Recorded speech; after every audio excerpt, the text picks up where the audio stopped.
10 કલાકમાં 51 તાલુકામાં પડ્યો કમોસમી વરસાદ। અમરેલીના લાઠીમાં 2 કલાકમાં 1 ઇંચ વરસાદ ખાબકતા ભર ઉનાળે નદીઓમાં પૂર આવ્યા।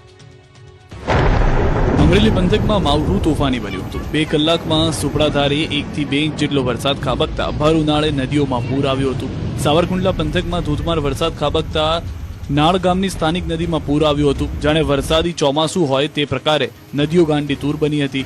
તો સાવરકુંડલાના તાલુકો જેસર, જિલ્લો ભાવનગર, ગલવણ ગામમાં બપોર પછીના 3 વાગ્યા પછી ઘોડાપૂર આવ્યું। વિડીયોમાં તમે જોઈ રહ્યા છો કે નદીઓ ગાંડી તૂર થઈ।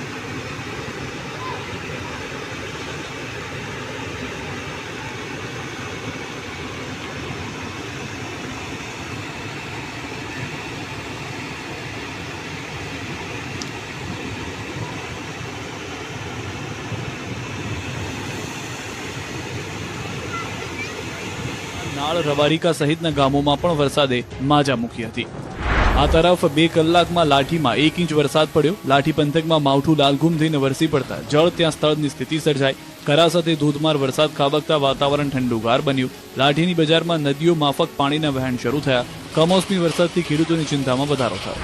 અમરેલી શહેરને પણ માવઠાએ ધોઈ નાખ્યું। પવન સાથે ધોધમાર કમોસમી વરસાદ ખાબક્યો, જેથી રોડ પર પાણી વહેતા થયા। આ બાજુ રાજકોટ જિલ્લાના લોધિકા તાલુકા બાદ ગોંડલ શહેર તેમજ ગોંડલના ગ્રામ્ય પંથકોમાં પણ સતત બીજા દિવસે કમોસમી વરસાદ તૂટી પડ્યો। ભોજપરા, બિલિયાળા, લુણાવા, રીબડા સહિતના ગ્રામ્ય પંથકોમાં ભારે પવન સાથે વરસાદી ઝાપટું પડ્યું। ઉનાળુ પાક લેનાર ખેડૂતોમાં હાલ ચિંતાનું મોજું ફરી વળ્યું છે। સાબરકાંઠામાં કમોસમી વરસાદે લોકોને હેરાન કર્યા। હિંમતનગરના મોતીપુરા વિસ્તારમાં નેશનલ હાઈવે પર ટ્રાફિક જામ સર્જાયો। મોતીપુરા ઓવરબ્રિજનું કામ ચાલતું હોવાથી ટ્રાફિક જામ સર્જાયો।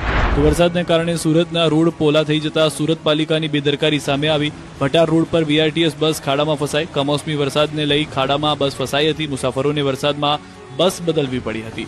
છોટાઉદેપુરના નસવાડી તાલુકામાં અનેક જગ્યાઓ પર વાવાઝોડામાં વીજપોલ ધરાશાયી થયા। લાખો લોકોને અંધારામાં જીવવા માટે મજબૂર બનવું પડ્યું। તો બોડેલીથી રાજપીપળાને જોડતા નેશનલ હાઈવે નંબર 56 ઉપર વાવાઝોડાને લીધે વૃક્ષો ધરાશાયી। ગામ લોકોએ ધરાશાયી થયેલા વૃક્ષોને કાપી હટાવી રાહદારીને તકલીફ ન પડે તેવા પ્રયાસો કર્યા। તો જામનગરમાં અચાનક આવેલા વાવાઝોડાએ નુકસાની વેરી। જામજોધપુર પંથકના શેઠ વડાળા ગામે પવનને કારણે વાડીમાં બનાવાયેલ યુનિટ જમીનદોસ્ત થયું।